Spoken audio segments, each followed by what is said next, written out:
Good evening, Matinee free webinarലേക്ക് എല്ലാവർക്കും സ്വാഗതം.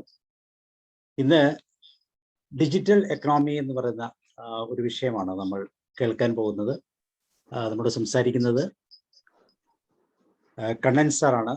Sir vice admiral ആയിരുന്നു, റിട്ടയർ ചെയ്തു, കോയമ്പത്തൂർ സ്വദേശം. നമ്മുടെ ഹരിഹരൻ സാറിൻ്റെ ബ്രദറാണ്. കഴിഞ്ഞ മാസം നമുക്കൊരു ക്ലാസ് എടുത്തിരുന്നു, 6 new indigenous technologies, safer and greener India. ഇന്ന് ഡിജിറ്റൽ എക്കണോമി സാറിൻ്റെ വിഷയങ്ങളൊക്കെ പ്രത്യേകതയുള്ളതാണ്. ഒരു ടെക്നോക്രാറ്റ് എന്ന നിലയിൽ വളരെ ക്രിയേറ്റീവായിട്ട് എഞ്ചിനീയറിംഗ് സൈഡിൽ നിന്നുകൊണ്ട് തന്നെ വളരെ മനോഹരമായി പ്രസന്റ് ചെയ്യുന്നു. അപ്പോൾ നമുക്ക് എല്ലാവർക്കും ആകാംക്ഷയോടെ കാത്തിരിക്കാം. എല്ലാവരുടെയും പേരിൽ സാറിനെ ഞാൻ വേദിയിലേക്ക് ക്ഷണിക്കുകയാണ്. Kannan sir, you are welcome. Can you start? Yes, sir. Okay, right.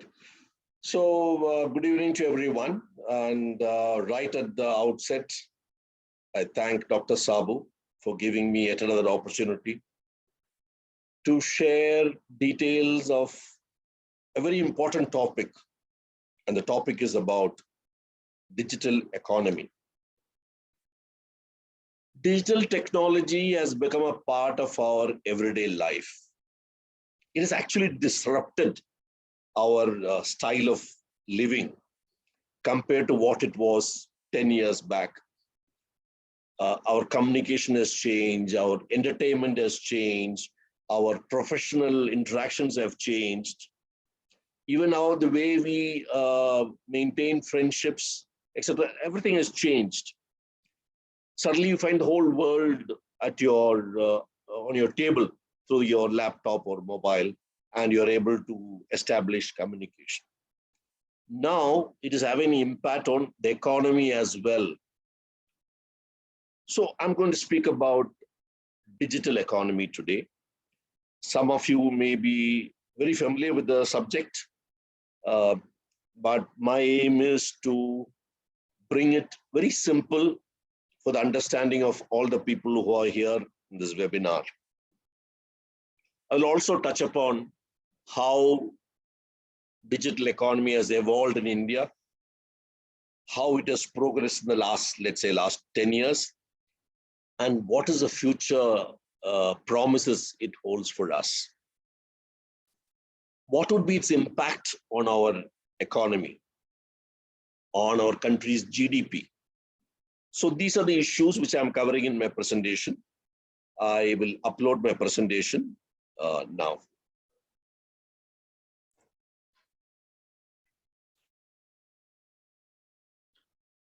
Can you see my presentation now? Yes, sir. Yes, sir. It's clear. You can see my presentation. Yes, sir. Okay. So I will go to a simple statement about which everybody knows. Indian economy is today 3.3 trillion, and we just got to the 5th position after overtaking UK sometime last month. And if you look at the breakdown, agriculture is 16%, industry is 30%, services are 54%. Where is the digital economy in this? Or is it there in all these sectors? That is what we need to understand. How is digital economy, to start with, how is it defined? How is it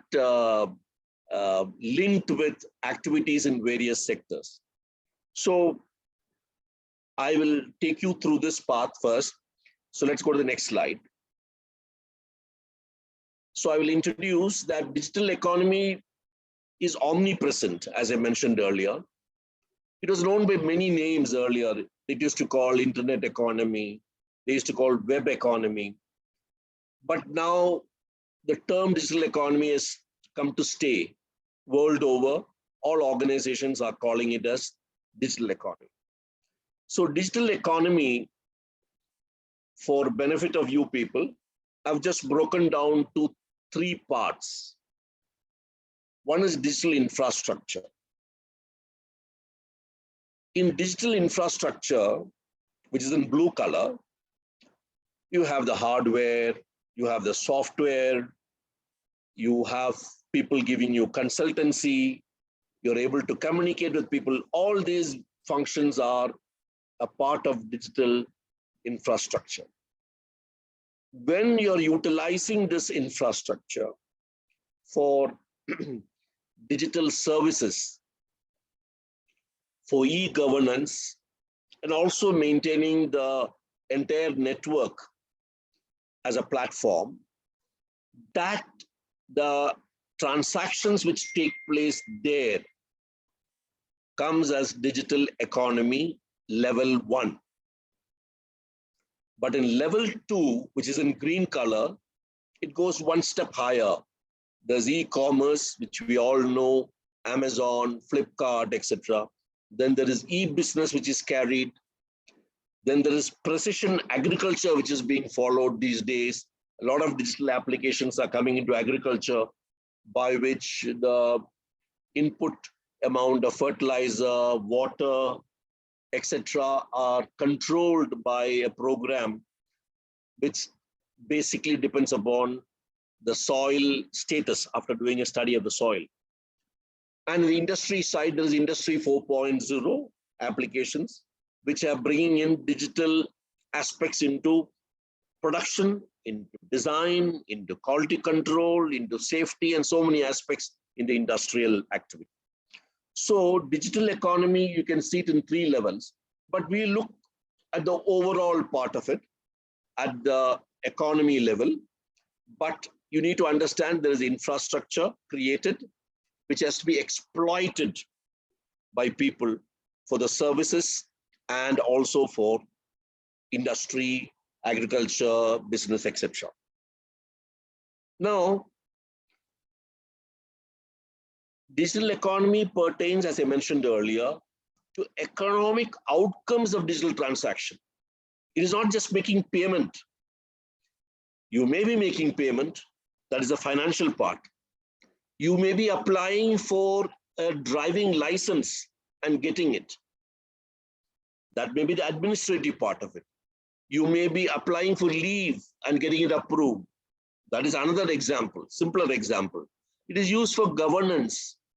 It is used for manufacturing. It is used these days for education, healthcare, etc. So, digital economy, which is being practiced by individuals as well as organizations, are contributing in a big way towards the national economy. But all of us are very familiar with financial transaction.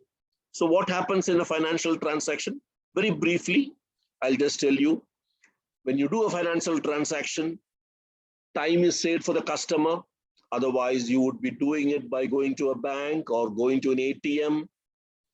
You're saving the efforts of the customer, you save time.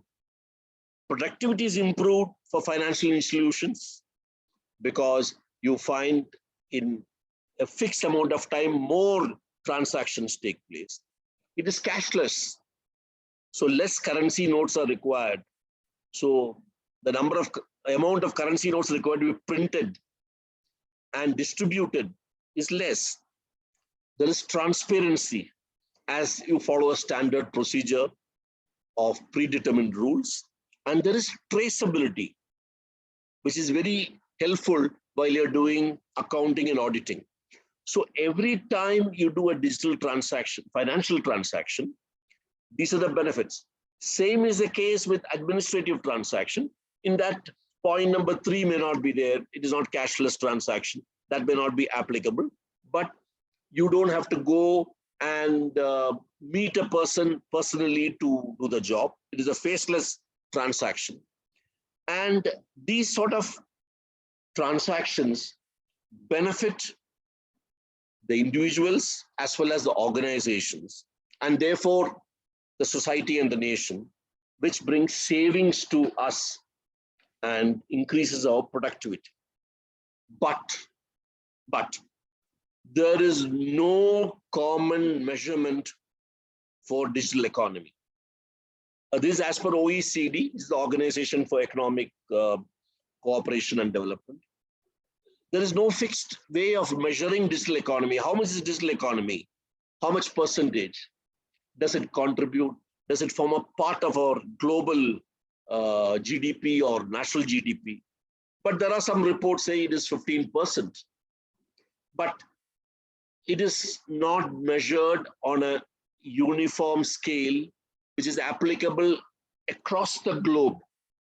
People interpret in different manner. So this is one factor which we should keep in mind when somebody says we will have so much percentage of digital economy, then it is not on a standard measurement technique.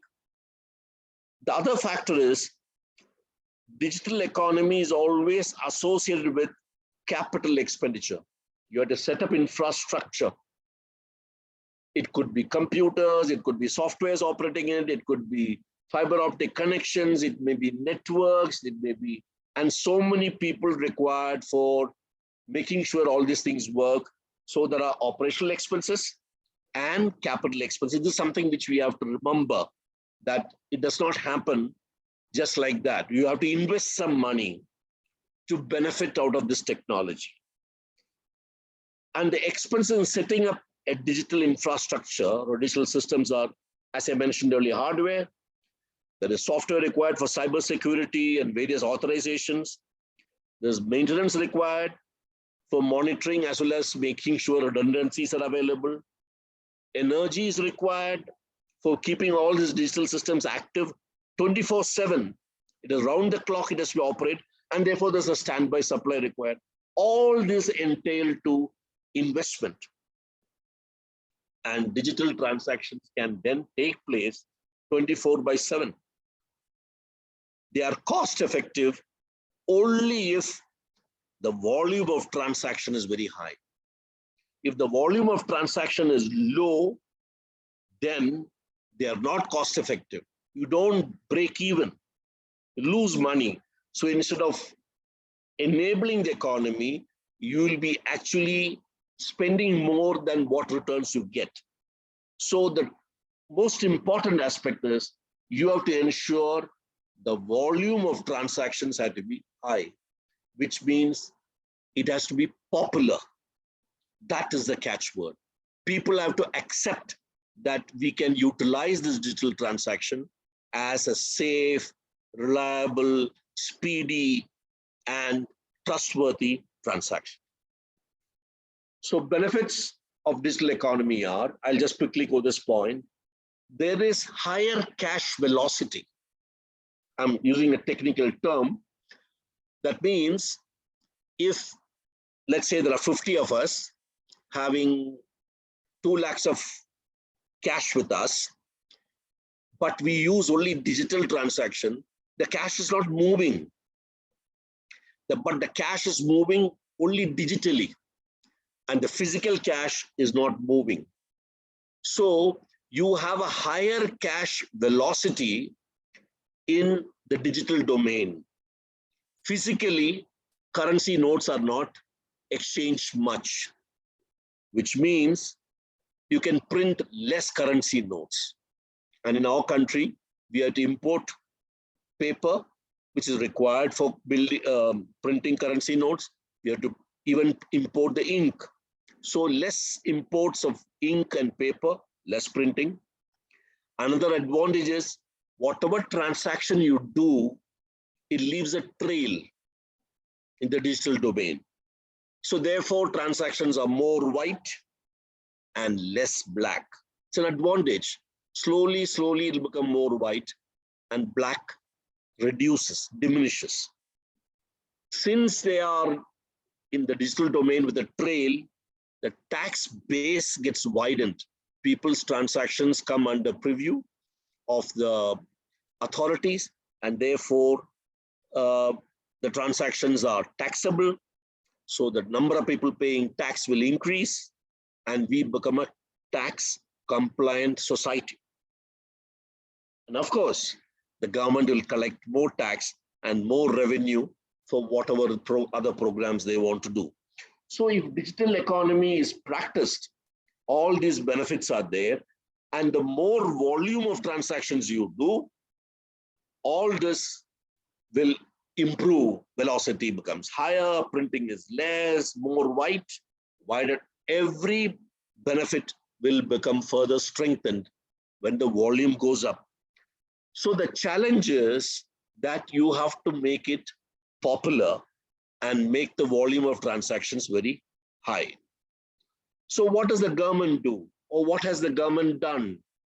So I'll talk about bank accounts, and some of these factors are known to all of us. Government made all government subsidy payments and welfare schemes only through bank accounts, no cash. So digitally they meant volume of transactions went up, and this started in August 14. Banks were permitted bank accounts even if it is zero balance. This is an incentive to make sure people maintain the accounts. As and when they get cash, there'll be some transaction. Banks provided interest on balance and also paid RUPay debit cards to enable them to make payment digitally through the debit cards. Therefore, transactions went up, and that was our aim, to make the transactions high. Linked Jan Dhan accounts to Aadhaar and mobile number, and thereby made it secure, and also it became unique. And this created a lot of trust in the people who are having the account. Today, we have 46 crore bank accounts, and most of them were opened in rural and semi-urban areas. And this is a very important aspect. That means the digital transactions have spread to rural and semi-urban areas, making it more popular, more transactions. That's a very important aspect. 56% of the account holders are women. So the family members are also into digital transactions. Thereby, the number of transactions have increased. And today we got 1.74 lakh crores lying in Jan Dhan accounts as savings from people. And they are utilizing those accounts mostly digital method. Of course, they can take cash if they want, but most of them are using digitally. And most importantly, the digital economy has given dignity and affordability to the poorer section. They have bank account holders. They are able to use ATM cards which have been given to them. RUPay debit cards are being given to them free. There are RUPay Kisan cards separately for their transactions, specific to fertilizer and other things. So digital economy got initiated, got a big push when these measures were taken by government, and it got practiced by more number of people. Volumes became high, and the returns started coming to economy, benefits start coming to the economy. Similarly, financial transactions through mobiles were started or permitted, authorized by government. Initially started by ICICI Bank as an additional channel for making payment. But it became very popular after demonetization, with mobile apps coming, with wallets being created in mobiles. Then subsequently, payment apps like Google Pay, Phone Pay, and something else got integrated with bank accounts. But the important aspect is all this integration took place through a common interface called Unified Payment Interface, UPI. This UPI is a product of a government-owned PSU, National Payment Corporation of India. They created this Unified Payment Interface, and through that, all the transactions were taking place with the bank. So when you pay by Google Pay from your account to another person, it actually goes to UPI. Similarly, Phone Pay, when you are transacting, it goes through via UPI, and UPI is the one which holds all the bank accounts. More than 300 banks. More than 300 odd banks are being held together by this UPI for digital transaction. Initially, UPI was charging only 90 paisa per transaction. But from 2019, it has made it free for RUPay customers. If you have an RUPay card, then your UPI is free to you. And this has made it extremely popular, thereby the more transaction took place, more transactions means more benefits to the economy.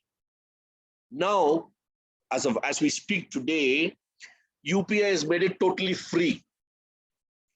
First it was 90 paisa, then you said they will not charge for UPI holders, and now it has become 0 paisa. So all the payments through UPI has become free of any service charges on the customer. Customer doesn't have to pay any money, while banks will have to make some payment for that. So a little more on UPI. People say UPI is the most successful technical innovation in our country. The most successful digital innovation which has happened in our country is UPI.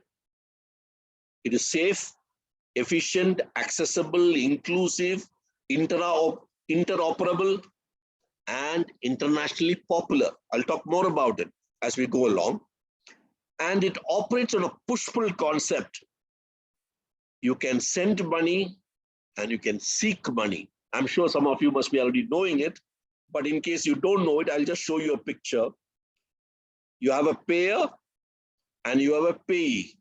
You can push money from your account to the payee's account, or the payee can pull money from your account to his account. It may be your son who's studying in a hostel and you want to send 2,000 rupees to him this month. Alternatively, he can seek 2,000 rupees from you and you can approve it and the money will go. So it operates in this push-pull method, which makes it transactions bidirectional, initiation bidirectional, and this has actually increased the number of transactions, more transparent of course, and it has made it extremely popular. Today, as I mentioned earlier, UPI is integrated with 358 Indian banks. There are no foreign banks so far. I'll talk about it, foreign banks, a little later, but there are 358 Indian banks integrated with UPI, and their monthly transactions are number of transactions. I'm not talking about amount, number. 670 crores of transactions take place every month on average. You send 2,000 rupees to your son is one transaction. Like that, 670 crore transaction takes place through UPI every month, and the amount is nearly 12 lakh crores. So this much of digital transaction taking place without cash, without requirement of currency, has huge benefits to our economy. And that benefit today is called digital economy. It is established in, UPI is established in many countries in our neighborhood, Bhutan, Bangladesh, some Southeast Asian, some countries. In fact, Singapore, their main bank has already tied up with UPI to have a similar system by which they will have UPI equivalent in Singapore. Our people there can be operating through their cards, through the UPI in Singapore. It is also there in UAE, is there in France, it is there in EU. So it has almost become very popular in many other countries. And then they brought a 2.0 version where even credit cards of RuPay were permitted. Normally, cash transactions don't take place on credit card unless you are with the credit card bank. But now UPI is permitting RuPay credit cards to do it, which has made it a little more popular. And they have brought a new scheme called UPI 123, which is meant for non-smartphones, just on audio, voice-based payment system. This is especially required for rural areas where smartphones are not yet become popular, or they have connectivity issues. So they have made a module for even those. And now UPI is targeting Indian diaspora for transfers to India instead of going through SWIFT. And some of you are in business or in banking will know what is a SWIFT. SWIFT is a mechanism by which foreign transactions are routed through, especially when you have to do it through dollar.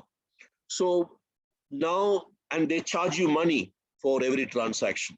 So now UPI is looking at creating an alternative to SWIFT so that we are able to do it. In fact, the beginning of this, as I think has just happened with Russian oil companies, when India has been buying oil from Russia during the ongoing Ukraine war.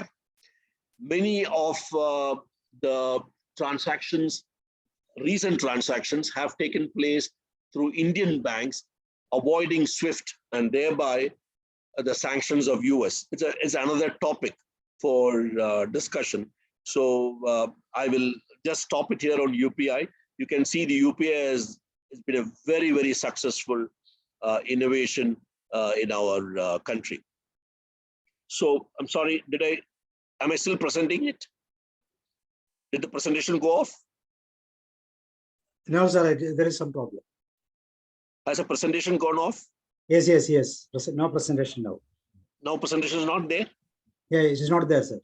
Okay, just a minute. Give me a minute, please. Okay. I think by mistake I stopped sharing.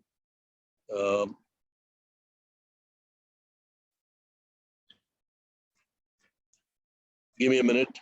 Yes, sir. Yes, sir. No problem. How do I get back to you? Okay, share. Share.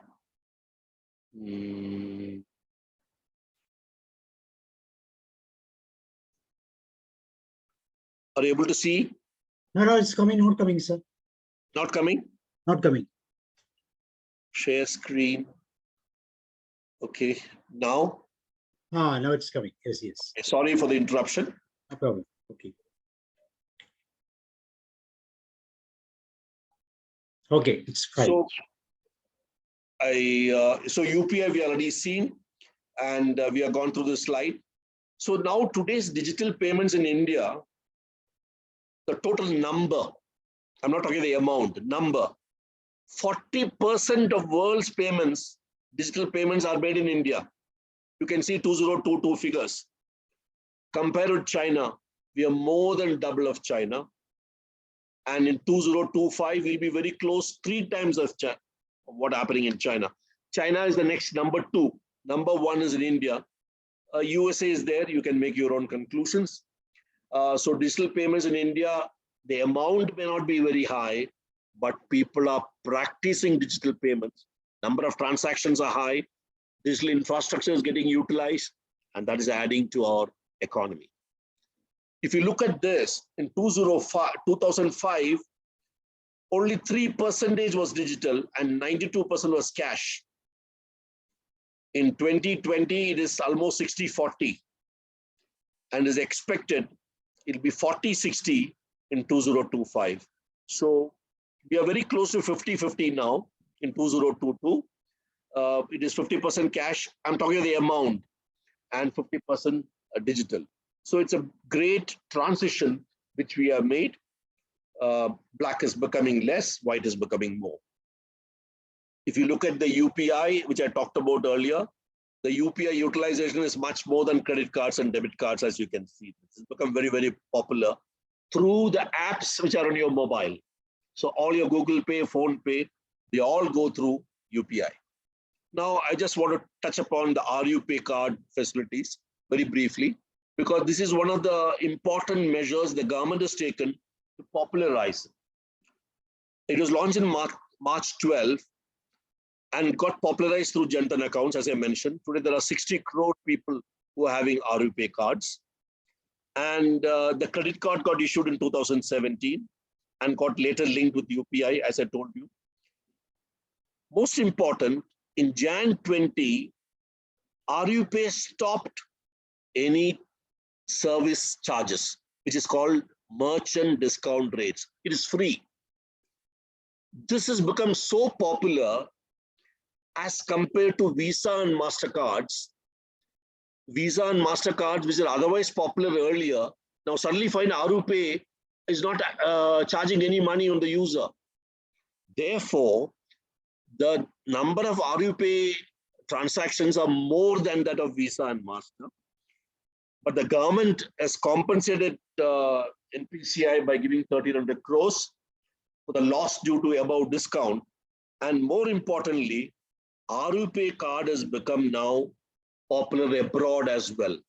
So RuPay card has got nil charges, and whatever discount which they are otherwise supposed to pay, the government is separately paying to the owner of RuPay card, that is NPCI, who has done the UPA as well. So two major measures: one, bank accounts; number two, UPI; and now the number three, RuPay. These three things has popularized the transaction digitally across India. So the consolidation which took place between 2015 to 2020, just a summary of what I've told you till now. It has consolidated through a various slew of initiatives which I talked about. We are the number one position, as I told you earlier. We have overtaken China. It's about 2.7 times now. It is 40-60 in 2020 and become 60-40 in 2025. That means more digital and less cash. And RuPay card has offered free services. And what has happened, Visa and MasterCards have raised the issue with US government saying RuPay card is giving services free, which is affecting their business in India. And US government has reacted in a different plane when these issues were brought up. Some of which are in the strategic sector, some of which are in the other foreign relations sector. So that I will leave it aside. But the fact is, RuPay card has dented popularity of Visa and MasterCard. The most important thing I would like to tell you is, if you're traveling and you're in an airport, and if you're having an RuPay card, you walk into the lounge without any problem. If you have a Visa card or a MasterCard, it may not be 100% assured. It will depend upon who has taken the contract for the lounge. But RuPay card is just walk through. Okay. Now, there are certain other initiatives which have been brought in by the government to boost digital economy. And I would like to just talk about this. First is Gati Shakti. In October 21, this digital platform has been made. You can see the photo there. There's a highway, there's a port, there's an airport, and there is also renewable energy setup, solar energy. Now, this digital platform has been created to bring in 16 different ministries and state governments for planning, coordinating, and monitoring infrastructure projects, which pertain to roadways, airports, railway cargo handling, a transmission network, renewable energy, etc. Now, by bringing all the concerned people on one digital platform, it has made them more accountable. Of course, they are using also techniques by which they are able to keep track of the progress which is making. It is expected that projects will get executed faster. Anything you do faster, it is at a lower cost, especially infrastructure projects. So the government will benefit, the economy will benefit by making sure execution of projects are more coordinated, and they are using blockchain technologies to make sure there's a trail available of every transaction, every administrative transaction which takes place on this Gati Shakti platform. It's a very, very innovative step which the government has taken. I'm not very sure whether the projects have started on Gati Shakti. This is just about a year now, but I'm told that all new projects which are going to start in here and after will go through Gati Shakti. All the old projects, if they are about 80% or 90% completed, then it will not be worth bringing them to this. but projects which are less than 50% may migrate to Gati Shakti. That detail I don't have, but this is a great initiative which has been done. The second one is more interesting.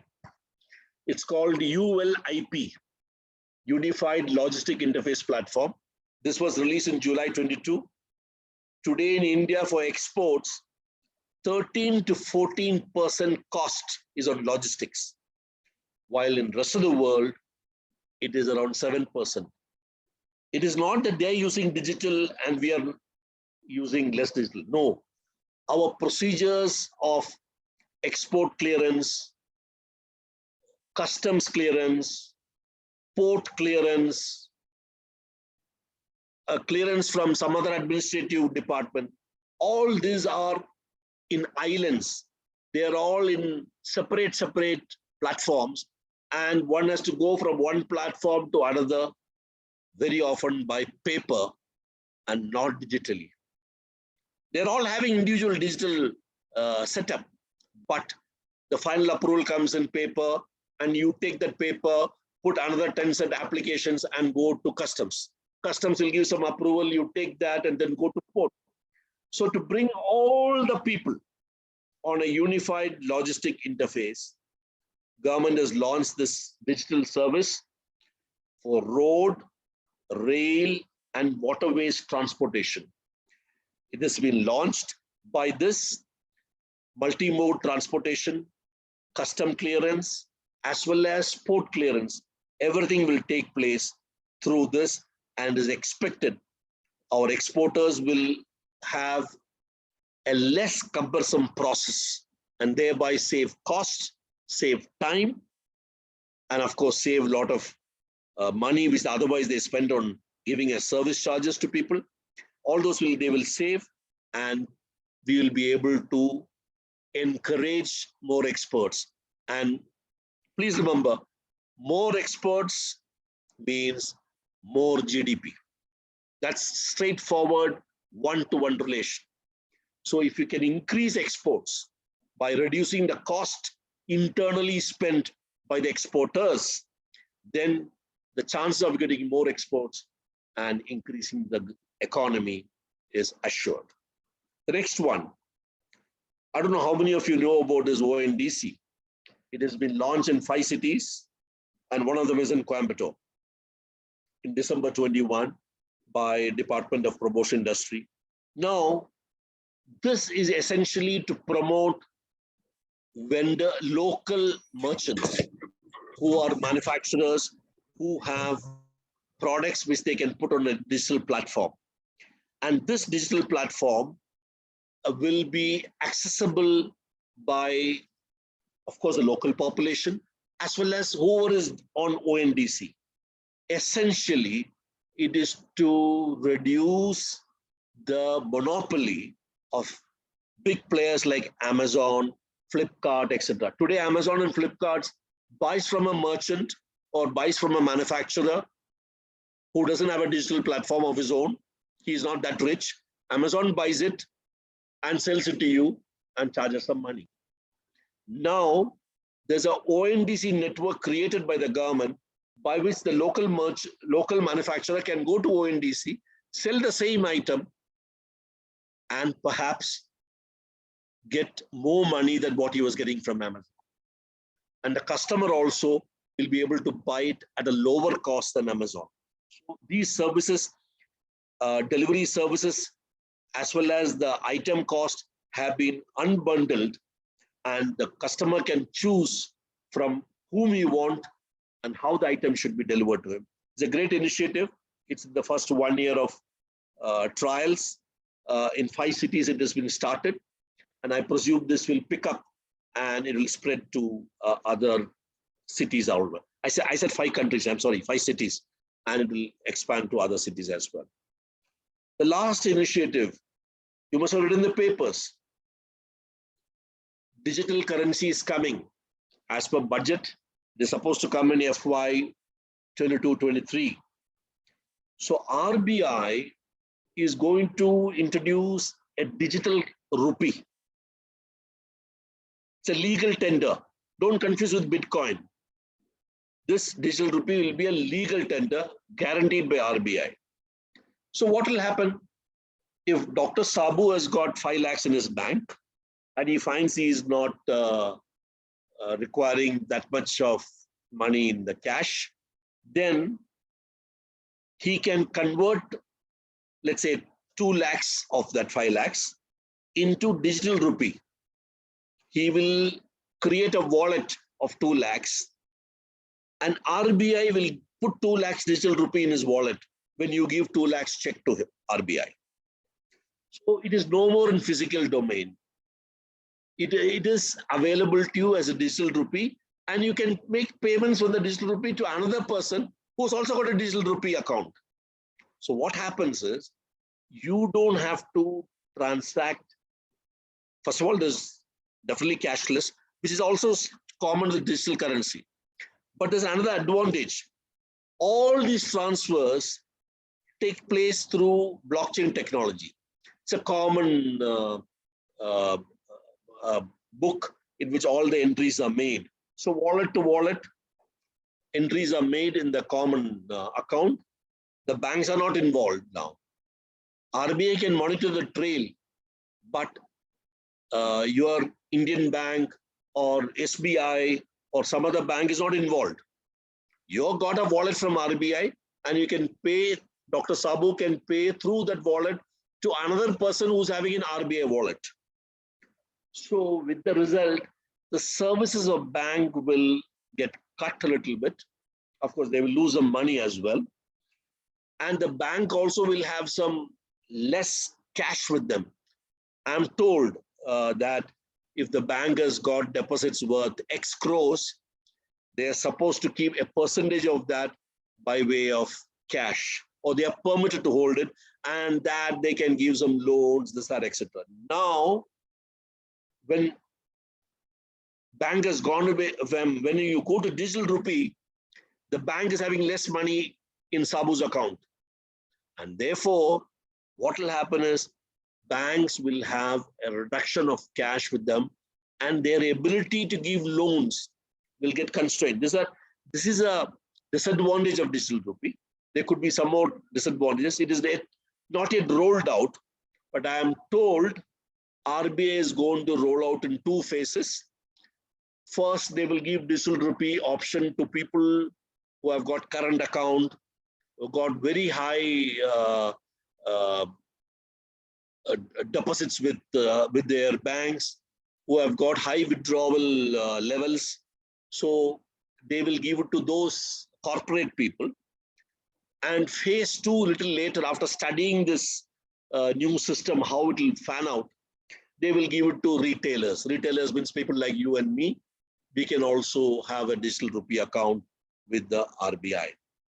But one thing is clear, currency management system will become more efficient with less physical currency. That means you don't have to print so many notes, you don't have to import ink and paper, and your transactions will be either digitally from SBI or whichever bank, or through RBI's wallet through digital rupee. So these are 2 types of, we are going to a higher level of digital transaction in the coming years. And this could be a future. Many countries have already started this. And soon, by next year, we should be having RBI's digital rupee phase 1 launched. And we could perhaps read more about it in what will come in the public domain. So with this, I come to my conclusions. There's no doubt digital transactions are speedier, more transparent, more accurate, higher cash velocity, easy in accounting and audit, but it requires capital investment and operating costs, which we discussed earlier. So you have to make the usage high so that cost per transaction is low. Therefore, the challenge is to ensure wide utilization, to have a positive contribution to GDP, productivity of individuals, productivity of organizations, many individuals, a high percentage of your population and very high percentage of various organizations, they all go digital. So their contribution to GDP will become more, which we discuss the benefits of digital GDP. And this the government has tackled through then Jantan accounts, UPI and RUPay, the three things which I told you. And now they're pursuing Gati Shakti for projects, ULIP for logistics costs, and ONDC for tapping the capability of small merchants in urban as well as semi-urban areas instead of running to big e-commerce giants like Amazon and Flipkart, etc. This I told you, 40% of digital payments are ours, twice of China and expect 3 times. Today, cash is and digital is almost 50-50. It will become 40-60 by 2025. I already talked about digital currency. This can happen very soon, in another few months. And growth in digital transactions promise a very stable and sustained economy. With this, I end my presentation. I hope I've been able to get across to you to explain some of the facets of digital economy, how they are already in play, how it has got tremendously popular in our country, how it has become today our digital economy is around 11 to 12% of our GDP. It's not very accurately measured, as I told you. Globally, it's around 50%, but we are lower than global. But the government is planning to catch up to at least 20% of digital economy. So when $5 trillion economy comes, 20% of that can be digital economy, which means $1 trillion digital economy is expected in another 4 to 5 years' time. This is not my words, conclusion. This is what Rajiv Chandrasekhar said, the Minister said of Electronics and Communication. He said this. This is what the government is expecting. So with this, I end my presentation. If there are any questions which I need to answer, I'll be very glad to take it. Thank you very much. Jai Hind. Okay, thank you very much, sir. Digital India എന്ന് പറയുന്ന ഒരു സ്വപ്നത്തെ എങ്ങനെ digital India ശരിക്കും നമുക്ക് മനസ്സിലാക്കണം എന്നുള്ളതിന്റെ വളരെ മനോഹരമായ പ്രസന്റേഷനാണ് കണ്ണൻ സാർ നമുക്ക് വേണ്ടി നൽകിയത്. സാർ ഡിജിറ്റൽ എക്കോണമിയെ കുറിച്ച് പറഞ്ഞു. There is nothing but internet economy. ഇന്റർനെറ്റിന്റെ ആ പ്രഭാവമാണ് ഈ എക്കോണമിയിലേക്ക് നമ്മളെ സഹായിക്കുന്നത്. അതുപോലെ economic outcomes of digital transactions ആണ് ഡിജിറ്റൽ എക്കോണമിയായിട്ട് മാറുന്നത് എന്ന് പറഞ്ഞു. വളരെ പ്രത്യേകതയുള്ള ചില ബെനിഫിറ്റ്സ് സാർ പറഞ്ഞു. ഹൈ ക്യാഷ് വെലോസിറ്റി, അതുപോലെ തന്നെ ലെസ് പ്രിന്റിങ്, അതുപോലെ തന്നെ ലീവ് ട്രയൽസ് മീൻസ് ബ്ലാക്ക് എന്ന് പറയുന്ന ഒരു കോൺസെപ്റ്റ് മാറി മുഴുവൻ വൈറ്റ് ആകുന്ന ഒരു system, wider track space and more revenue collections. Sir bank അക്കൗണ്ടുകളെ കുറിച്ച് വളരെ മനോഹരമായിട്ട് പറഞ്ഞു. 56% സ്ത്രീകൾ ബാങ്ക് അക്കൗണ്ടുകൾ ഉള്ളവരാണെന്ന് പറഞ്ഞു. അതുപോലെ തന്നെ 46 crore അക്കൗണ്ട്സ് ഇപ്പോൾ നിലവിലുണ്ട്. അതുപോലെ ജൻധൻ അക്കൗണ്ട്സിനെ കുറിച്ച് പറഞ്ഞു. മൊബൈൽ ട്രാൻസാക്ഷൻ, പ്രധാനമായിട്ട് UPI എന്ന് പറയുന്ന ആ ഒരു സിസ്റ്റത്തെ കുറിച്ച് ഏറ്റവും കൂടുതൽ ആളുകൾ ഉപയോഗിക്കുന്ന ഒരു സിസ്റ്റം. അതുപോലെ തന്നെ ഗതിശക്തി, RUPay, അതുപോലെ തന്നെ ONDC, ULIP, ഇങ്ങനെ പലതരത്തിലുള്ള ഡിജിറ്റൽ രീതികൾ വളരെ കൃത്യമായിട്ട് സാർ എക്സ്പ്ലെയിൻ ചെയ്തു. അവസാനം 2023 വരുമെന്ന് പ്രതീക്ഷിക്കുന്ന ഡിജിറ്റൽ കറൻസിയെ കുറിച്ചും വളരെ കൃത്യമായിട്ട് സാറ് പറഞ്ഞ് ഞങ്ങളെ മനസ്സിലാക്കി തന്നു. Thank you very much sir. It's A wonderful presentation. പ്രത്യേകിച്ച് ഡിജിറ്റൽ ഇന്ത്യ നമ്മുടെയൊക്കെ ഒരു സ്വപ്നമാണ്. നമ്മളെക്കാൾ അധികം ഗവൺമെന്റിന്റെ ഗവർണൻസ് വളരെയധികം ഉപകാരപ്പെടും എന്ന് നമുക്ക് അതിൽ നിന്ന് മനസ്സിലാക്കാൻ സാധിച്ചു. Thank you very much sir once again. Then Hariharan sir, please. Kannan, it was a very wonderful presentation. എനിക്ക് ഡൗട്ട് വന്നു, ഇയാള് നേവിയിലാണോ ഇരുന്നത് അല്ലെ ബാങ്കിലാണോ ഇരുന്നതെന്നാണ് ഡൗട്ട് വന്നത്. No, I will answer that question. No, my question വരുന്നേ ഉള്ളൂ. ഞാൻ ഇതൊരു ജോക്ക് അടിച്ചതേ ഉള്ളൂ. See, for a person who has studied the subject and for making presentation, I'm sure majority of the bank officials, including myself, either who are in service or who are still in service, will not be able to understand many of the aspects he has told. ഇതിനകത്ത് അവസാനം പറഞ്ഞ digital മണി ഉണ്ടല്ലോ, currency, അത് എനിക്ക് doubt ഉണ്ട്. കാരണം വെച്ചാൽ it is not clear whether the wallet carries any interest factor. അതായത് എൻ്റെ കയ്യിൽ നിന്ന് വാലറ്റ് സാബുവിന് കൊടുക്കുമ്പോൾ എൻ്റെ കയ്യിൽ ഇരിക്കുമ്പോൾ എനിക്കൊരു ഇൻട്രസ്റ്റ് കിട്ടണം. Otherwise this amount would have been in a deposit, അതിന് ഇൻട്രസ്റ്റ് കിട്ടുമായിരുന്നു. അതുണ്ടോ ഇല്ലയോ എന്നുള്ള ക്ലാരിഫിക്കേഷൻ ഇല്ല. രണ്ടാമത്തെ, I'm not blaming him, I'm telling the government should clarify. Number 2, it deprives banks of the cash. ഈ ബാങ്കിൽ ഇരുന്ന് ഡെപ്പോസിറ്റ് പോയാൽ മാത്രമേ അതിൻ്റെ 52 bank funds appreciate 52 to 53% lent ചെയ്യാൻ പറ്റത്തുള്ളൂ. If this money goes out of that bank, the lending will get affected. It is going to affect whom? The lowest category ഉള്ള ആൾക്കാരാണ്. ഈ ഹയർ കോർപ്പറേറ്റ് വേൾഡ് ഈ wallet വെച്ച് കളിച്ചോളും. പക്ഷേ താഴെ ലെവലുള്ള priority സെക്ടറിൽ വരുന്ന ഫാർമേഴ്സ്, ആർട്ടിസാൻസ്, ഇവർക്കൊക്കെ ലോൺ കിട്ടാൻ കഷ്ടമായിരിക്കും. നമ്പർ 3, ഇതിനൊരു പ്രോബ്ലം ഉണ്ട്. സിൻസ് ബാങ്കിൽ കൂടെ വരാത്തതുകൊണ്ട് വെദർ ദിസ് അഫ്കോഴ്സ് ട്രയൽ കാണുമെന്ന് പറഞ്ഞു കഴിഞ്ഞില്ലെന്ന് പറയുന്നില്ല.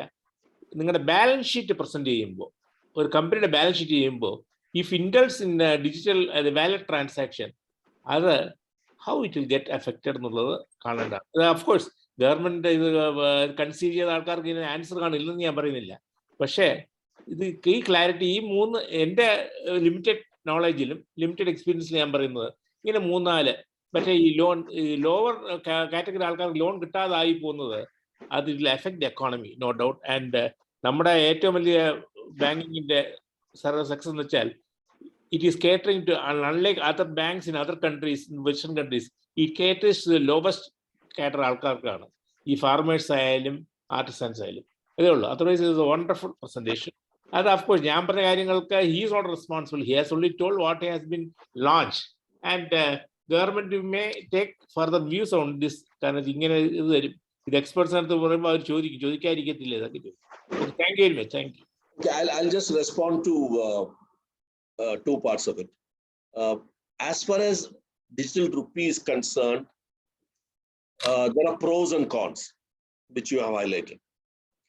Now, how this is going to play out is not very clear, even with the RBI. At least what they are speaking in the public domain is not very clear. There have been many articles on advantages and disadvantages, and you have highlighted one of the major disadvantages, that bank will have less money available with them for giving loans. Banks will have a problem because today bank survives only by giving loan. Bank gives loan, gets interest on the loan, and that interest is used to pay to the staff, right? So if you're giving less loan, less interest, and you won't have enough money to pay the staff. അതാണ് ഈ bank managers എല്ലാം ഓടി നടക്കുന്ന loan കൊടുക്കാനും ഇതൊക്കെ. അതിലാണ് അവരുടെ fixed ഡെപ്പോസിറ്റും ലോണും. ഇതാണ് അവർക്ക് major revenue. Sorry Hari, I just highlighting the point. So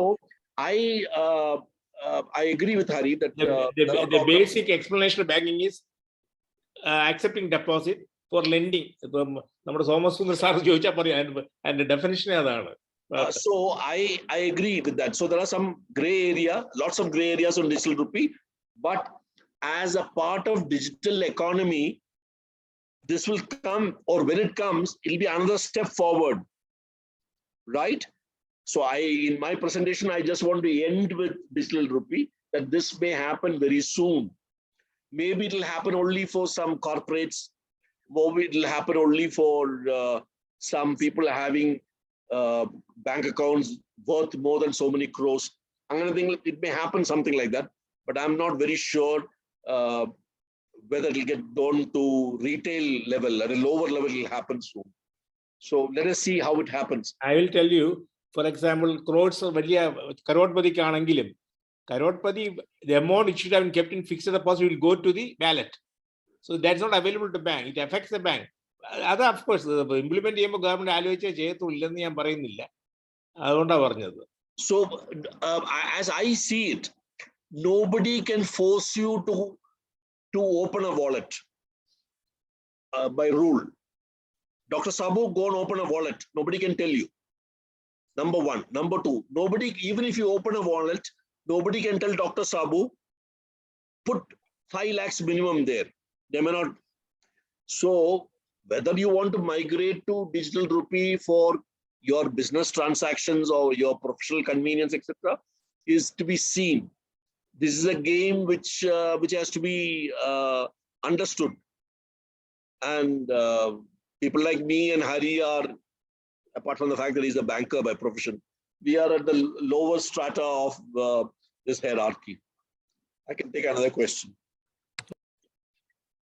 Okay, thank you, sir. Soman sir, please. Anybody?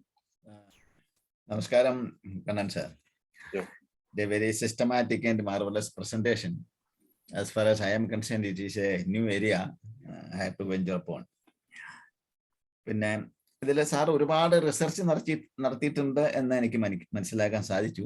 എൻ്റെ മനസ്സിൽ ഉദിച്ച 1-2 ചോദ്യങ്ങൾ നമ്മുടെ ഹരിഹരൻ സാർ ആൾറെഡി ചോദിച്ചു കഴിഞ്ഞു. ഡിജിറ്റൽ കറൻസിയെ പറ്റിയിട്ടുള്ളതായിരുന്നു. കാരണം വാലറ്റ് ഓപ്പറേറ്റ് ചെയ്യുന്ന സംവിധാനങ്ങളും ഡയറക്റ്റ് RBI കൺട്രോൾ ചെയ്തിട്ടുള്ള അതുകൊണ്ട് വരുന്ന ലോൺ അവൈലബിലിറ്റി ബാങ്ക് വഴി ഉണ്ടാക്കുന്നതിന്റെ ഒരു ഇൻട്രിക്കസി അത് സാറ് ഏതാണ്ട് എന്ന് പറഞ്ഞാൽ അതിനെ പറ്റിയൊക്കെ പറഞ്ഞ് വിശദീകരിക്കണ്ടേ. പക്ഷെ എൻ്റെ മനസ്സിൽ ഉദിച്ച ഒരു ഇത് കാരണം ഇപ്പൊ ഈ അപ്പർ സ്ട്രാറ്റജിയിൽ പെട്ടിട്ടുള്ള ആൾക്കാരെ മാത്രമാണ് ഇത് ബാധിക്കുന്നത്. അതായത് ഈ വാലറ്റിന് പോകുന്നത്, അതായത് ഡിജിറ്റൽ കറൻസി എന്നുള്ളതായ ആ ഒരു ഫെസിലിറ്റി അവൈൽ ചെയ്യാൻ പോകുന്നത്. കേൾക്കുന്നുണ്ടോ സാർ? കേൾക്കുന്നുണ്ട്. അപ്പൊ അപ്പർ കാറ്റഗറി, അത് റിച്ച് ആയിട്ടുള്ള ആൾക്കാർക്ക് മാത്രമാണ് അങ്ങനെ ഒരു ആക്സസിബിലിറ്റി ഉണ്ടാവാൻ സാധ്യതയുള്ളൂ, അല്ലെങ്കിൽ അത് ഉപയോഗിക്കാൻ സാധ്യതയുള്ളൂ. അപ്പൊ മിഡിൽ ആൻഡ് ലോവർ സ്ട്രാറ്റയിൽ പെടുന്ന ആൾക്കാരെന്ന് പറഞ്ഞാൽ ജനറൽ ഒരു ഡെപ്പോസിറ്റുകളും ട്രാൻസാക്ഷൻസ് എന്ന് പറഞ്ഞ് നടത്തിക്കൊണ്ടിരിക്കും.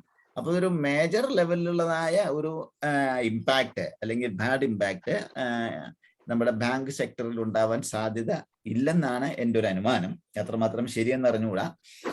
എത്രയാണ് എനിക്ക് സൂചിപ്പിക്കാനുള്ളൂ. Thank you very much, sir. Thank you. So digital rupee is a step which is still not taken. So I hear that it is going to come because it's in the budget. It is mentioned in the budget. So that's why it is likely to come in the next 3-4 months.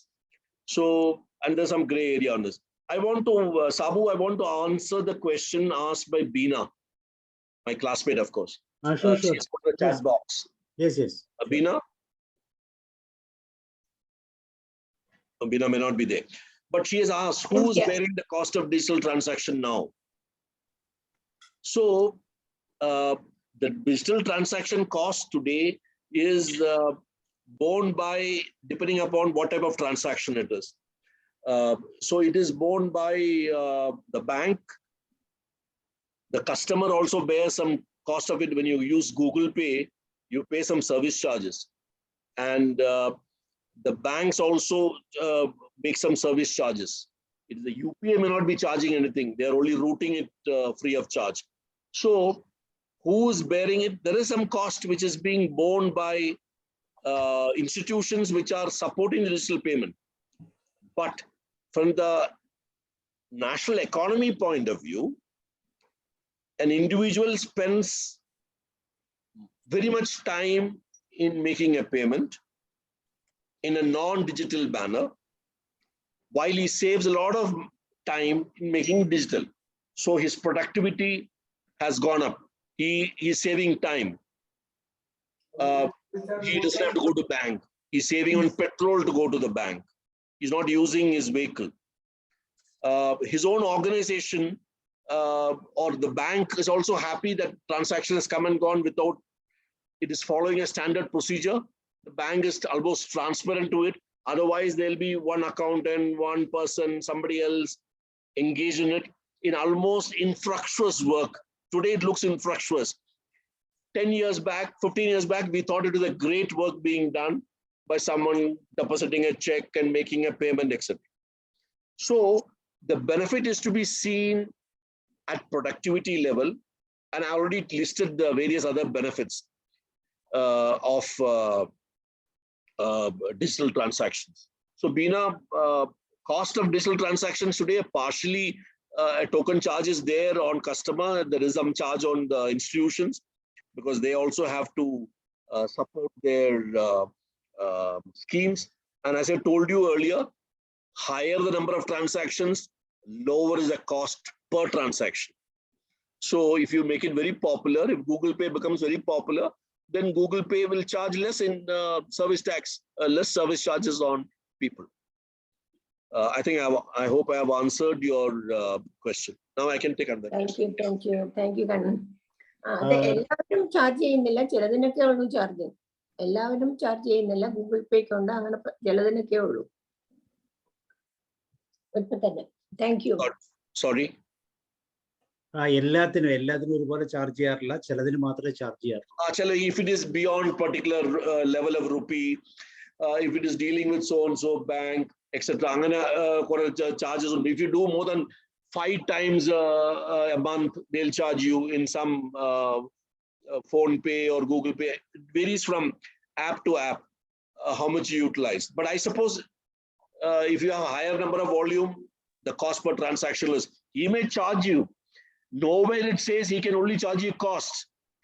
He is charging you price. You asked a question on cost. Cost is different, price is different. What Google Pay is charging you is price. He may be having much less cost, and his profit comes in price minus cost. Thank you, Kannan. Thank you. സാറേ, ഒരു doubt ചോദിക്കട്ടെ. നമ്മളിപ്പം Google പേ അല്ലെങ്കിൽ phone പേ ഒക്കെ use ചെയ്ത് കഴിഞ്ഞാൽ പിന്നെ ഒരിക്കലും നമ്മൾ ആ ഒരു സിസ്റ്റത്തിൽ നിന്നും മാറാൻ പറ്റാത്ത വിധം, വേറെ രീതി പറഞ്ഞാൽ ഇപ്പം നമ്മൾ കുറച്ച് ഫണ്ട് ഒരാൾക്ക് കൊടുക്കണമെന്ന് ആഗ്രഹിച്ചാൽ ബാങ്കിൽ പോകണ്ട, ക്യാഷ് എടുക്കണ്ട, ഗൂഗിൾ പേയിൽ നമ്പർ മാത്രം അടിച്ചു കൊടുത്താലും മതി, വളരെ പോസിറ്റീവായിട്ട് കടന്നു പോകും. ഇപ്പം നമ്മുടെ കയ്യിൽ നിന്ന് ഔട്ട്പുട്ട് വളരെ കൂടുതലാണ് കമ്പാരിറ്റീവ്ലി, കാരണം വളരെ ഈസിയാണ്, അതിപ്പോൾ ചെയ്യാൻ പാടില്ല.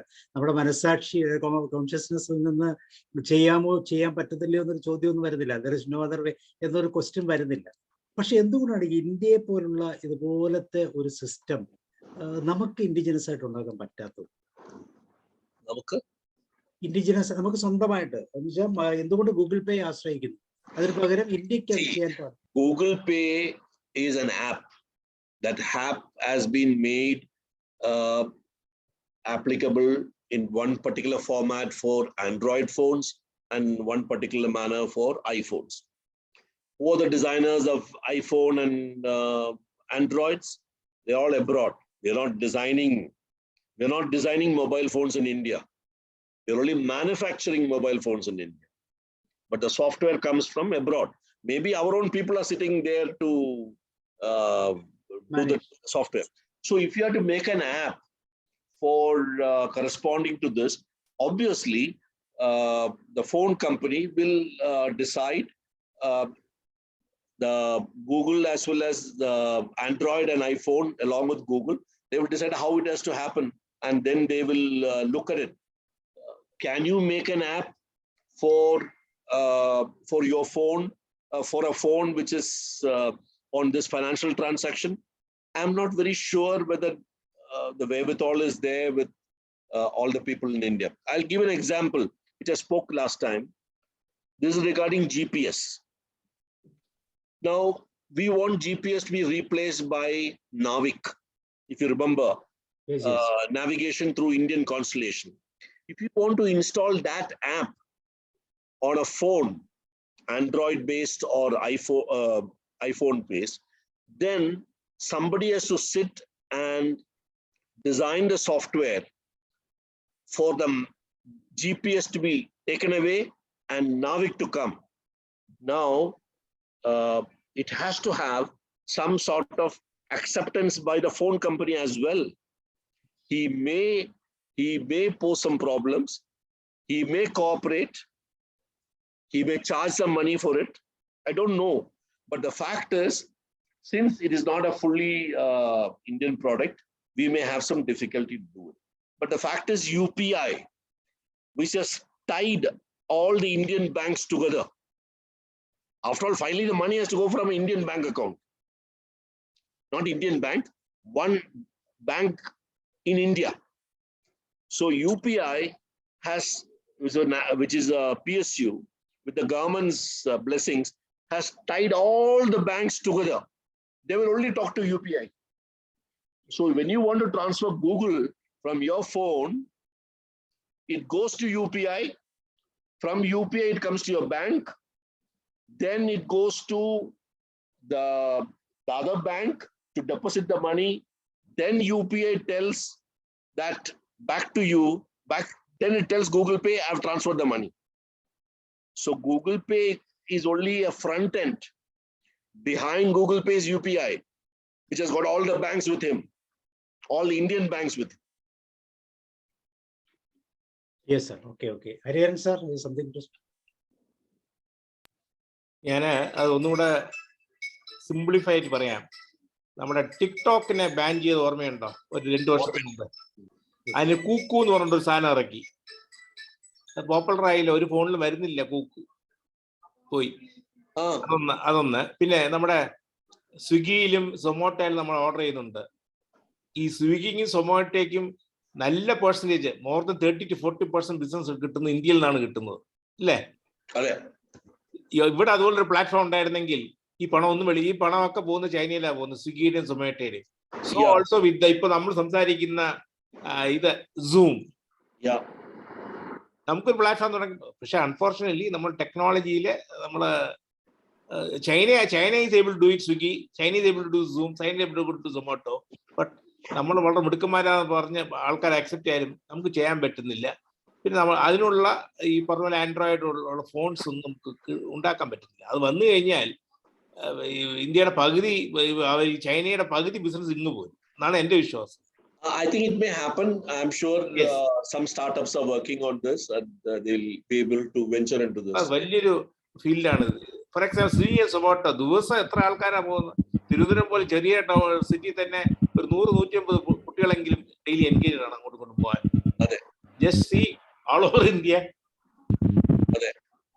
അതൊരു മോണോപ്പൊളി ആയിട്ട് നിൽക്കുകയാണല്ലേ? അതിനെ ബ്രേക്കപ്പ് ചെയ്യാൻ പറ്റണം, ബ്രേക്ക് ചെയ്യണം.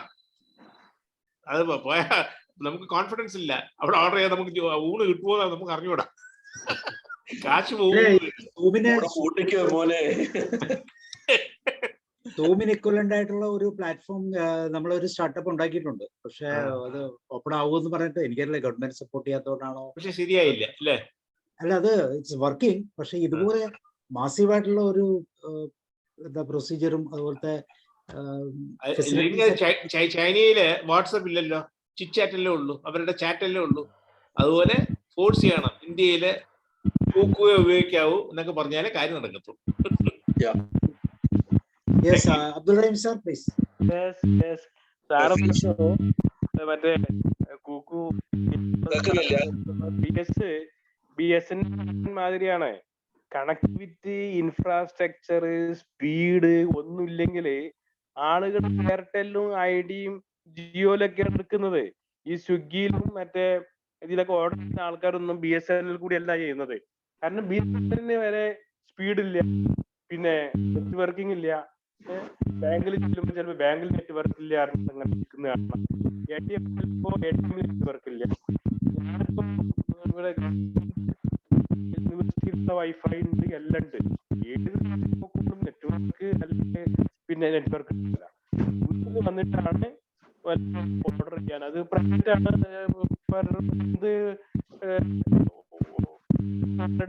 കൊടുത്താലും ഹൈ സ്പീഡിൽ കാര്യങ്ങൾ നടക്കും. പ്രശ്നം എന്ന് ചോദിച്ചാല് നമ്മൾ ഒരു എയർ ടിക്കറ്റ് ബുക്ക് ചെയ്യണം. എയർ ടിക്കറ്റ് ബുക്ക് ചെയ്യുമ്പോൾ ബാങ്കിൽ നിന്ന് ഡിഡക്ട് ചെയ്തു. അവിടെ നമ്മളതിന്റെ കേൾക്കുന്നതിന് ഒരു പ്രോബ്ലം ഉണ്ടല്ലോ, സൗണ്ട് ഇടയ്ക്ക് ബ്രേക്ക് ആയി. ട്രാൻസാക്ഷനിൽ പല പ്രശ്നങ്ങൾ എന്ന് പറഞ്ഞാല് നമ്മളെ ട്രാൻസാക്ഷനില് പല പ്രാവശ്യം സംഭവിച്ചതുകൊണ്ടാണ് ഞാൻ പറയണത്, അനുഭവിച്ചതുകൊണ്ടായിരുന്നു, എക്സ്പീരിയൻസ് എന്നാ പറയണത്. നമ്മൾ ബാങ്കിൽ നിന്ന് അക്കൗണ്ടിൽ നിന്ന് പൈസ ഡിഡക്ട് ചെയ്തു. പക്ഷെ ആ പൈസ അവിടെ IRTCയിൽ ഇങ്ങോട്ട് ഇല്ല, കാരണം അവിടെ നെറ്റ്വർക്ക് ഇല്ല. അങ്ങനെ അത് ക്ലോസ് ആയി. അങ്ങനെ പല പ്രാവശ്യം നമ്മൾ ടിക്കറ്റ് ബുക്ക് ചെയ്യുമ്പോൾ പല പ്രാവശ്യം ഈ 3 എൻഡിലും എന്ത് ചെയ്യണം, നെറ്റ്വർക്ക് ഉണ്ടായിരിക്കും. ചിലപ്പോൾ അവിടെ നെറ്റ്വർക്ക് ഉണ്ടാകുമ്പോൾ നമ്മൾ എൻഡിൽ നെറ്റ്വർക്ക് ഇല്ല. അങ്ങനെ കോംപ്ലിക്കേഷൻസ് എന്ന് പറഞ്ഞാൽ ഇൻഫ്രാസ്ട്രക്ചർ ഡെവലപ്പ് ചെയ്താൽ മാത്രമേ ഇത് ഹൈലി സക്സസ് ആവുള്ളൂ. എല്ലാവരും ഇങ്ങനെ ഡിജിറ്റൈസേഷൻ ചെയ്യുമ്പോൾ നമ്മൾ ട്രാൻസാക്ഷൻ ഡിജിറ്റൽ മൊബൈൽ ഫോൺ കൂടെയും മൊബൈൽ ട്രാൻസാക്ഷൻ ചെയ്യുന്ന ആളാണ്. പക്ഷെ ഇങ്ങനെ പ്രോബ്ലംസും ഉണ്ട്. സാറ് ഇൻഫ്രാസ്ട്രക്ചർ ഇല്ലാത്തത് കൊണ്ടാണ് ഈ സിസ്റ്റം ഡെവലപ്പ് ചെയ്യാൻ പറ്റുന്നത്. സാറിന്റെ സംസാരവും അതുകൊണ്ട് തന്നെ കേൾക്കാൻ പറ്റുന്നില്ല. ഏതാണ്ട് അതേ പ്രോബ്ലം തന്നെ. റിസോഴ്സും ഇൻഫ്രാസ്ട്രക്ചറും ഒക്കെ കുറയുമ്പോൾ നാച്ചുറലി ഇങ്ങനെ ഒരു പ്രോബ്ലം സംഭവിക്കാം. ഓക്കെ, വേറെ ആരെങ്കിലും? Anybody else? Joshi sir, Ansari sir, George sir, ആരെങ്കിലും? Anybody else? Okay, thank you sir. Kannan sir, വളരെ നന്ദി. മനോഹരമായ ഒരു സെഷൻ. ഇനിയും ഞങ്ങൾ ഇതുപോലെ വളരെ I will now comment on Hari's first observation. He said you're not a banker, but you are speaking on this topic. Actually, I have been focusing on technology subjects after my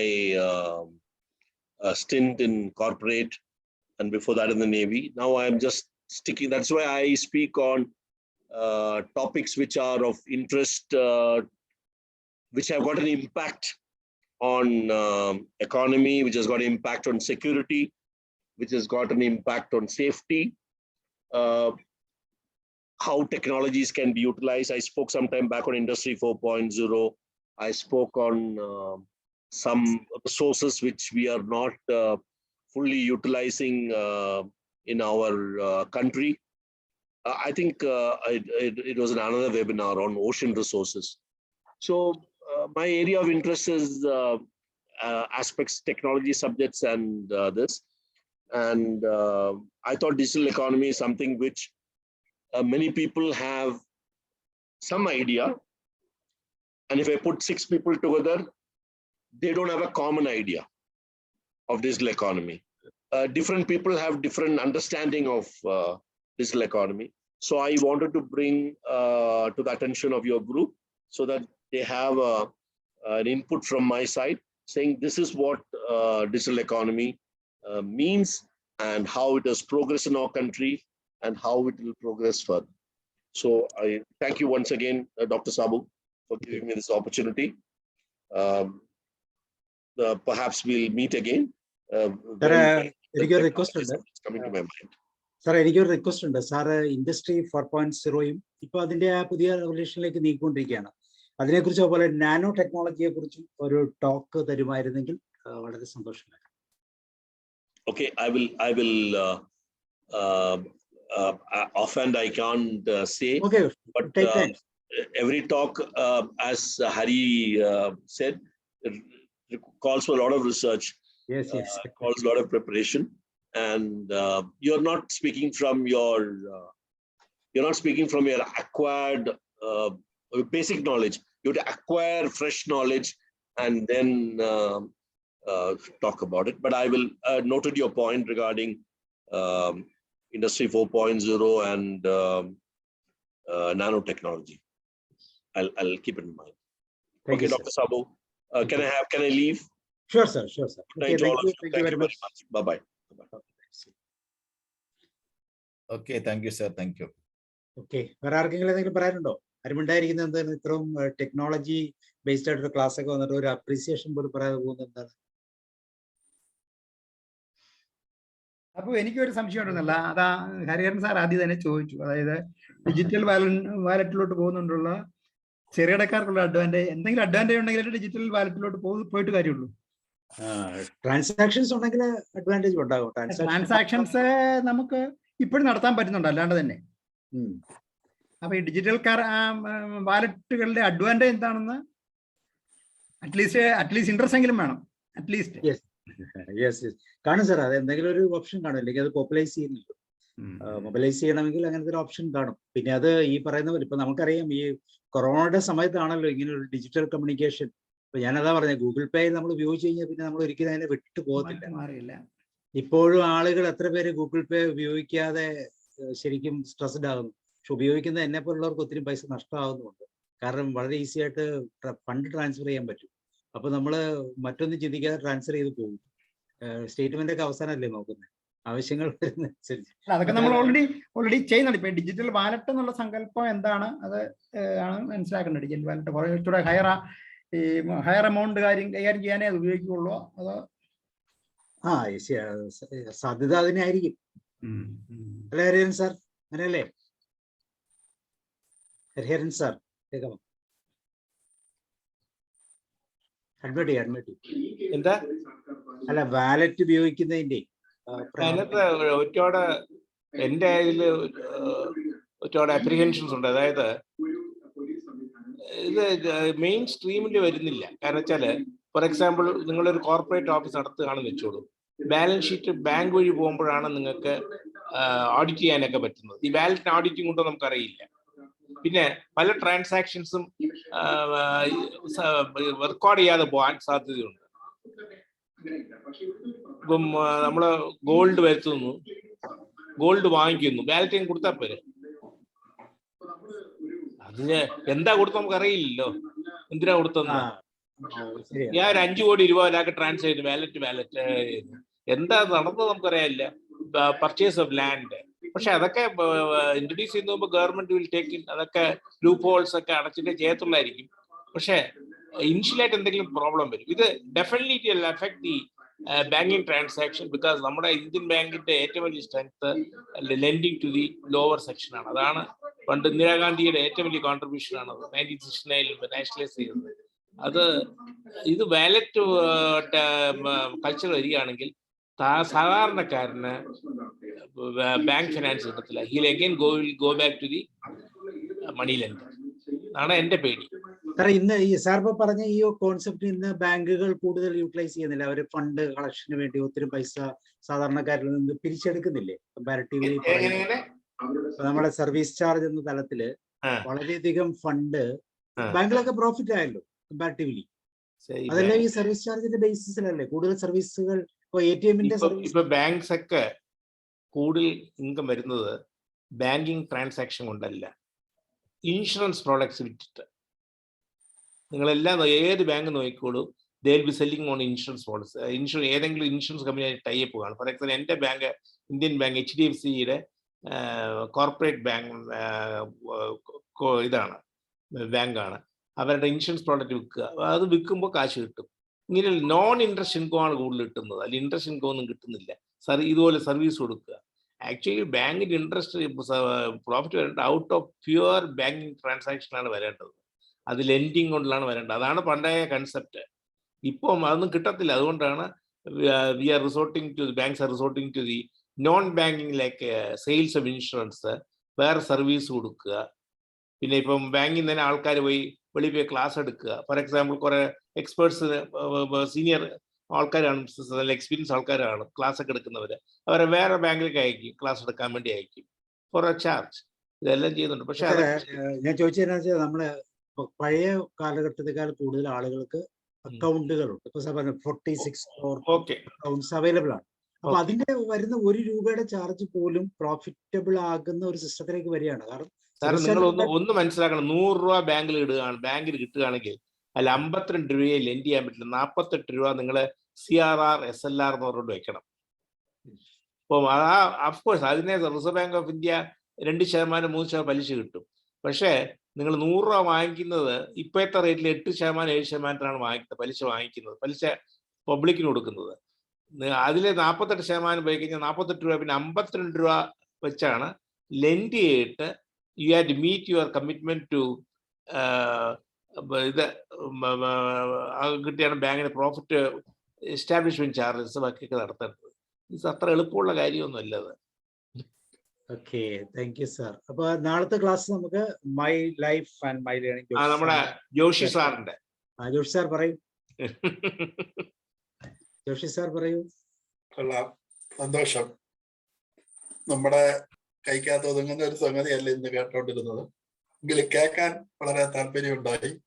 നന്നായിരുന്നു. എനിക്കുള്ള ഒരു സംശയം ഇത്രേ ഉള്ളൂ. ഈ 130 കോടി ജനം വരുന്ന ഭാരതത്തില് എത്ര ആളുകൾക്ക് ഇപ്പോൾ ഏറ്റവും അടുത്ത് ഇതിനെ പ്രാപിക്കാൻ പറ്റും? ബാക്കിയുള്ളവര് എങ്ങനെയായിരിക്കും ഇതിലേക്ക് കടന്നു വരാൻ പോകുന്നു എന്നുള്ളൊരു ആശങ്ക തോന്നിയുള്ളൂ. എന്തായാലും കൊള്ളാം, അത് ക്രമശः വരുമായിരിക്കും. എങ്കിലും വീട്ടു നമ്പർ പോലും ഇല്ലാത്ത, കിടപ്പാടം ഇല്ലാത്ത നിരവധി കോടി ജനം ഇവിടെ ഉണ്ടെന്നുള്ളത് ഒരു വസ്തുതയാണ്. എന്തായാലും കാര്യങ്ങൾ മംഗളമാകും, അല്ലെങ്കിൽ നല്ലതായിട്ട് ഭവിക്കും എന്നുള്ള ശുഭാപ്തി വിശ്വാസം നമുക്ക് നിലനിർത്താം. Okay sir, thank you. നാളത്തേക്ക് നമ്മുടെ കുഞ്ഞു കാര്യം, ഈ തല ഇത്രയും ചൂടാക്കണ്ട, വളരെ കുഞ്ഞു കഥ പറഞ്ഞുകൊണ്ട് പോകും. അത്ര തന്നെ. 1 മണിക്കൂർ സമയം എവിടെ വരുന്ന അവിടെ വെച്ച് നമ്മുടെ ആ പറച്ചിൽ അവിടെ നിൽക്കും. പിന്നെയും വർത്തമാനം നമ്മൾ തുടരും. ഒരു വർത്തമാനം എന്നുള്ള നിലയിൽ കണ്ടാൽ മതി. ഞാൻ പറയുമ്പോൾ എൻ്റെ കഥകൾ നിങ്ങൾക്കും ആപ്ലിക്കബിൾ ആണെന്നുള്ള ഒരു വിചാരത്തിലാണ് ഞാൻ പറയുന്നതെല്ലാം. എല്ലാവരെയും കൊണ്ട് സാർ ആത്മകഥ എഴുതിപ്പിക്കും അല്ലേ? ആത്മകഥയാണ്, ആത്മകഥയായിട്ട് പരിഗണിക്കാം. പക്ഷെ വിവാദം ഉണ്ടാക്കാനും ഏറ്റുമുട്ടാനുമുള്ള ഒരു പ്രമേയവും, സാധാരണ ആത്മകഥ വരുമ്പോൾ അവിടെ ഒരു വലിയ ഏറ്റുമുട്ടൽ ഉണ്ടാകുമല്ലോ, അതുണ്ടാകരുതെന്നുള്ള വിചാരത്തിൽ തന്നെ അത്തരം കാര്യങ്ങൾ, പരിക്കില്ലാത്ത കാര്യങ്ങൾ മാത്രമേ പറയുള്ളൂ. അതുകൊണ്ട് ആത്മകഥ എന്ന് പറയുമ്പോൾ അതൊരു 100% അത്തരത്തിൽ വല്ലായിരിക്കും. ഓക്കെ ഓക്കെ, അപ്പോൾ വേറെ ആർക്കും ഒന്നും പറയാനില്ലെന്ന് തോന്നി. അപ്പൊ അതിന്റെ ചെയ്യാം. Okay, thank U. നാളെ ദിവസം ജോർജ് സാറിനെ കേൾക്കാം. അപ്പൊ ഇന്ന് ജോർജ് സാർ എന്ത് പറയുന്നു? പറയും. Oh, thank you sir. അത് മാത്രം പറയാനുള്ളൂ. ഇതെന്ത് പറയാനാ അതിനകത്തെ വിഷയത്തെ കുറിച്ച്. Okay, good night. Okay, thank you. Good night. See U.